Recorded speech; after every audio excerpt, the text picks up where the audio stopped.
Good morning, good afternoon, good evening, wherever you are in the world. Thank you for joining me for this week's edition of the SMIE Consulting Midweek Roundup.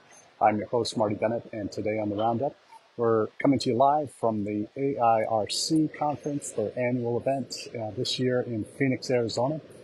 We're just in the pre-conference day stage. The events, formal events of the conference proper will kick off tonight with the opening newcomer events and opening reception. Today there are two pre-conference workshops. I'm on the faculty for one of them on the foundations of international student recruitment and enrollment. So we're in a day-long 9 to 5 workshop. I've had a little bit of a break here, so I had to come out and do my live. And hopefully I'll be sharing with you today over the next few minutes some of the things that have been happening related to international education and how AIRC is playing an increasingly larger role in what we do here in the United States related to international education initiatives. So today, as I mentioned, I'm starting with a workshop on international enrollment management and focusing on recruitment especially. We have a panel of 7 experts in the field. We have folks like Christian DiGregorio from York College in Pennsylvania to Laura Holmes from IDP. We also have Polly Jansen from Edu Denmark. We have Alexander Michel from College Connect in the German-speaking parts of Europe. We have Michelle St. Ange from SUNY Plattsburgh. We also have Vanessa Andrade from CSU Northridge. So a star-studded panel, a lot of expertise in the industry that are sharing on this 9 to 5 workshop today on foundations on international student recruitment and enrollment. We have 40 participants that are signed up. The greater majority of these are newcomers to the field. They might have been at their institutions for a bit. We have about 6 or 7 agencies signed up for the program, which is interesting to see that as part of the conference itself, being an enrollment management program. We also have an institution from South Africa who's signed up to be a part of this foundations course. So it's a really interesting mix of backgrounds in terms of where folks are coming from. We have, again, a full day. We're about I finished my first part of the session of the workshop this morning talking about the stakeholders in international education in the United States. So obviously we focused on the U.S. government partners, including the 5 primary U.S. departments that play a role in international education in the United States. Obviously, State Department, Commerce, DHS, Education, and Labor, all of which have roles, varying levels of roles in international education in the United States. So here at the registration area for the conference, again, a few people just arriving today for events later this afternoon for the conference proper. Again, this just gives some numbers on this conference this year. It's record size for AIRC. We're looking at 475 attendees. It's the largest in-person conference that the organization has had in its 15-year history since it began in 2008. Also, largest number of newcomers, over 200 first-timers at the conference. So the folks that are reflected in our workshop certainly are among those 200, but we also have quite a considerable amount more. And I think this is something when we did our lives last year or a year ago from Denver, and then in DC this past May, that was also a trend we saw. There were it speaks to a lot of what's happened in our industry since the pandemic. We lost a load of senior leaders in our field. I know our friends at AIEA have expressed their concerns on what they've seen over the years to have so many folks that are new to the profession coming in the last few years to the profession. We're seeing that certainly in international ed here at this conference with the number of newcomers, but we saw that at NAFSA where I think 30% or more of the attendees at the Denver NAFSA were new to the first time to the conference. It speaks to the loss of leadership we've had in our profession in the last 3 or 4 years. It also is encouraging that we're seeing so many new folks coming up. And getting engaged in the right organizations like AIRC, like NAFSA, like AEIEA and others that are playing important roles, increasingly important roles in what we do here in international education in the United States. Now, at the conference proper itself, it's again the receptions, opening receptions tonight, 2.5 days full of sessions, starting Thursday, Friday, and then half a Saturday. We're looking at, I have after this workshop today, have 2 or 3 other parts to this workshop that I'm presenting in over the next few hours. Also have 2 conference sessions that I'll be presenting in this week, one on international student recruitment with limited resources, as well as a session on Friday that is an interesting one. It's a roundtable.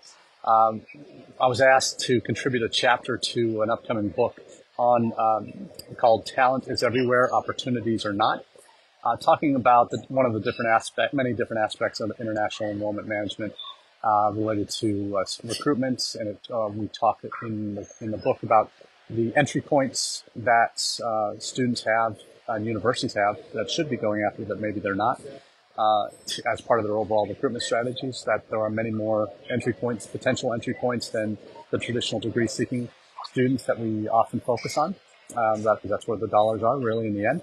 And at institutions where dollars are driving what you do, it's harder to go beyond that, to look at the multiple entry points that you could be preparing a better strategy for and positioning your institution to potentially take advantage of in the years to come. So the roundtable session I'm doing on Friday is particularly interesting. It's all around the book chapters that are the 8 or so authors have written. It'll be coming out hopefully sometime in the new year, and when it does, we'll certainly share that with you here on the Roundup and through our newsletter as well.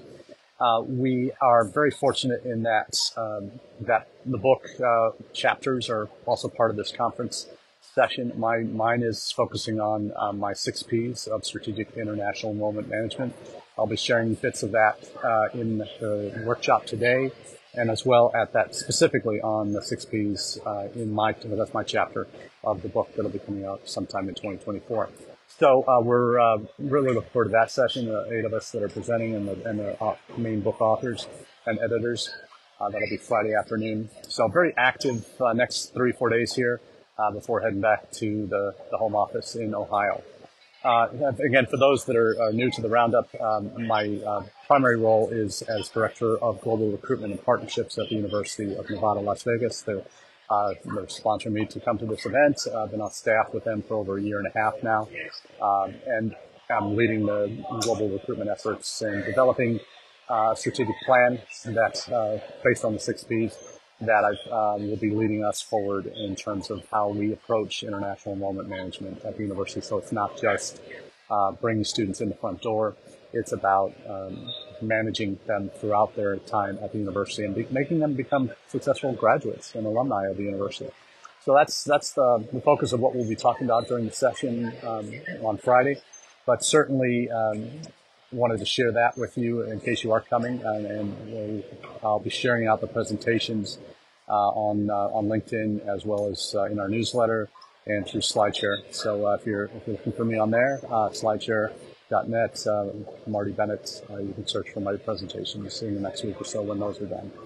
So very excited about what's been happening here at AIRC. It's an organization that's growing, becoming increasingly involved in some of the advocacy efforts for international education in the United States, and have become part of the Partners for Success, the U.S. for Success Coalition, the coalition of international education associations, higher ed associations in the U.S.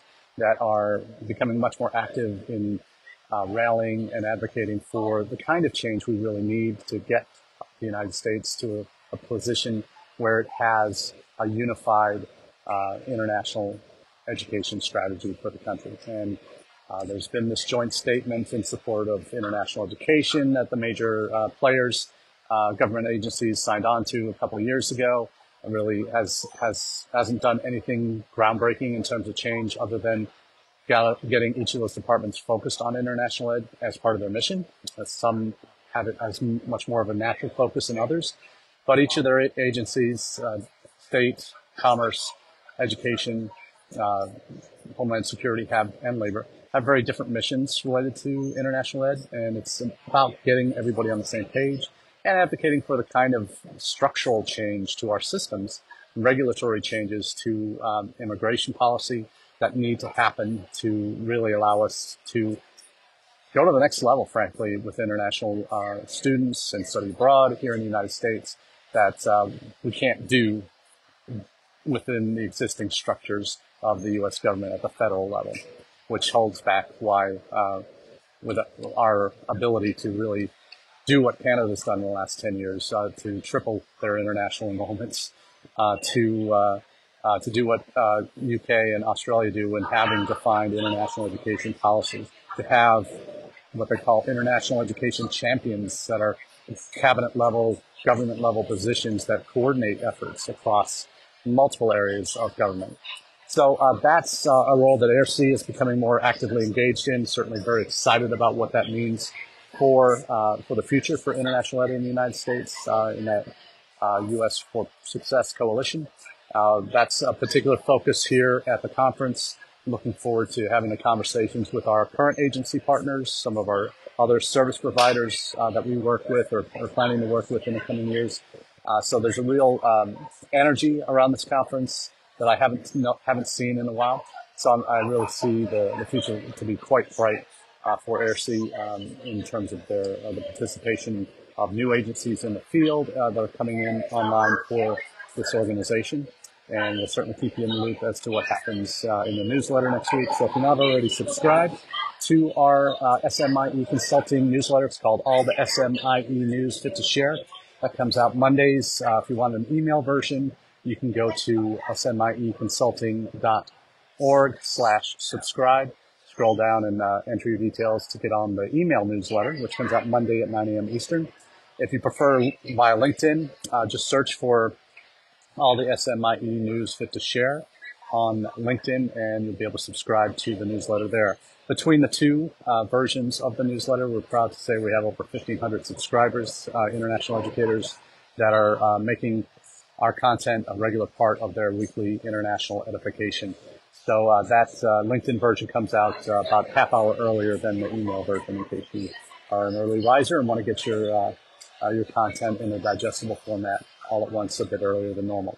So that's what we have for you today on the Roundup. Again, thanks everybody for watching live, but also on repeat. We know not everybody can do these things live, and that's fine. We also have the audio-only podcast version of the Midweek Roundup available on all major podcast providers. So do look us up there.